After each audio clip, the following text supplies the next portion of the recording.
मैं विकास कुमार बिसुत्री उपाध्यक्ष और मेरा एक ग्रामीण क्षेत्र है। मेरा ये पंचायत का क्षेत्र हिलसा विधानसभा का जो पश्चिमी इलाका है, ये हमेशा प्रभावित रहा है। बचपन से हम देखते आ रहे हैं, तो नया नहीं है, लेकिन ये पिछले 2-3 बार से हमेशा इस तरीका का 4 महीने फ्लैट बना रहता है।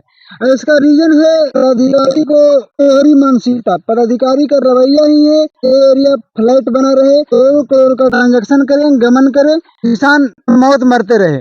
यहाँ पर पिछले वर्ष हजारों हजार एकड़ की संख्या में फसल क्षतिग्रस्त हुआ था। अनगिनत घर ध्वस्त हो गए थे पानी से, और पूरी पंचायत 2-3 पंचायत का स्थिति ऐसा था कि हर घर में मतलब 3 फीट पानी था। ये स्थिति पिछले साल भी था, और सेम परिस्थिति अभी बारिश स्टार्ट हुआ है। और आप देख सकते हैं किस तरीका से ये जो फ्लड पानी का जो बन गया है कि गांव में हर घर तक पानी चला गया है। ये अभी बारिश स्टार्ट का स्थिति है, तो आगे क्या होगा हम लोग तो भगवान पर ही भरोसा कर सकते हैं। और जो यहाँ का स्थिति देख रहे हैं, ये कोई नया स्थिति नहीं है, पा जाता है।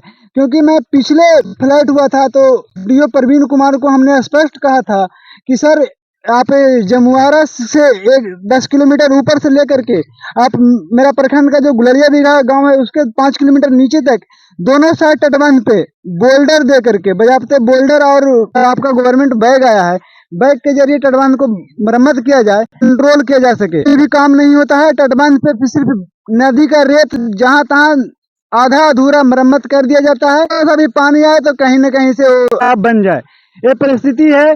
और यदि वो तटबंध को पूरी तरीका से बोल्डर और बैग द्वारा मरम्मत कर दिया होता तो आज ये हमारे साथ में ये परिस्थिति नहीं होता। इससे ये स्पष्ट होता है कि पदाधिकारी का दोहरी नीति है, मानसिकता ही है कि फ्लैट बना रहे। क्योंकि और वो भी अभी 15 दिन पहले काम लगाया गया है, जबकि मैं स्पष्ट आपदा पदाधिकारी, आपदा एसडीओ को मैं स्पष्ट करना चाहता हूँ, किसी भी व्यक्ति को जब टेंडर दिया जाता है तो एसडीओ साहब जो टेंडर, आपदा का जो टेंडर निकलता है वो एक सीमित समय के अंदर यदि कार्य पूरा कर लिया जाए तो नौगत नहीं आएगी। तो ये तो कार्य पूरा करेगा जब बरसात जब एंट्री कर जाएगा ना, तो सिर्फ दिखाने के लिए 2 गो जेसीबी या 2 गो पॉपलिंग 5 गो लेबर लगा देगा, अपना कोरम पूरा करता है। तो कोरम पूरा करने से ही दुर्दशा है कि ये हमारे साथ में ये झेलना पड़ेगा। और इसका स्थायी निदान होगा जब पदाधिकारी किसानों के साथ में एक बजाते कैंप लगा के वार्ता करें कि इसका स्थायी निदान क्या हो सकता है।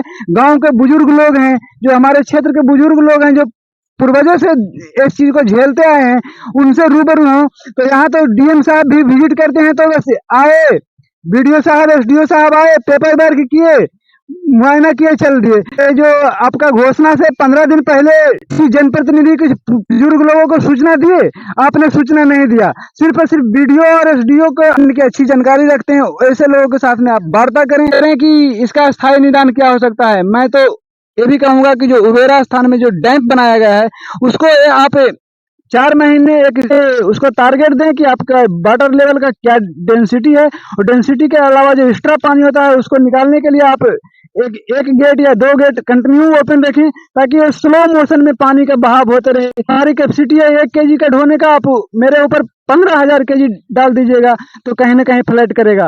ये परिस्थिति है। आप उबेरा स्थान में इसका स्थायी निदान करें, तभी हमारा ये जो बाढ़ का जो एरिया है इससे स्थायी निदान हो सकता है। और बाकी हमारे जो गांव के बुजुर्ग हैं और अभिभावक हैं, ये लोग भी अपना कुछ बात को रखें। पहले साल भी देखे ही होंगे कि कैसा बाढ़ का स्थिति था, वही स्थिति है।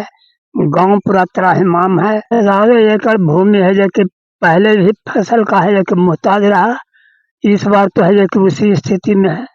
क्या कहें, अफसर लोग आते हैं देख कर चले जाते हैं, कोरम पूरा करके है कि, और क्या कहें। आप देखिए गांव का बुजुर्ग अपनी विडंबना को आंसू में तब्दील कर रहे हैं। इस परिस्थिति ऐसी हो गई है कि जीने मरने की नौबत आ चुकी है।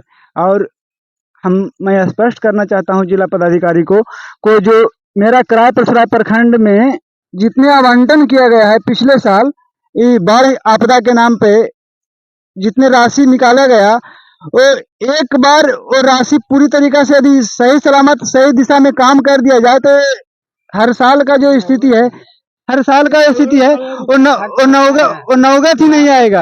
और आप 1 साल का जो मेरा आपदा का जो खर्च है राजकोष का जो खर्च होता है उससे यदि सही सलामत अस्थायी निदान कर दिया जाए तो वो नौबत नहीं आएगा।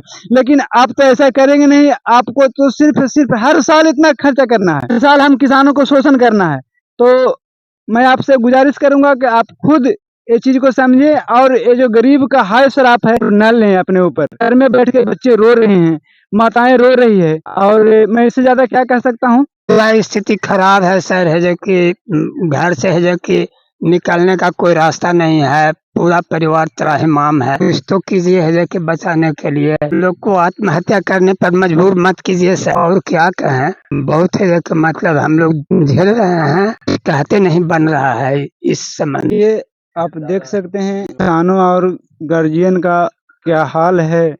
नीतीश कुमार का गृह जिला जो बॉर्डरीय क्षेत्र का इलाका है, ये जानबूझ करके बाढ़ थोपा जाता है ताकि आपदा के सहारे आप तत्काल एक दिशा निर्देश तय करें और जो भी जितना भी तटवर्तीय इलाका का जो गांव है उस सबके साथ एक प्रेस कॉन्फ्रेंस करें, एक वार्ता करें और उसमें सारे जनप्रतिनिधि और पूर्व जनप्रतिनिधि के साथ साथ में जितने भी बुजुर्ग सामाजिक दृष्टिकोण से अनुभव रखते हैं उनको साथ में रेट तय किया जाए, आय निदान का पता किया जाए।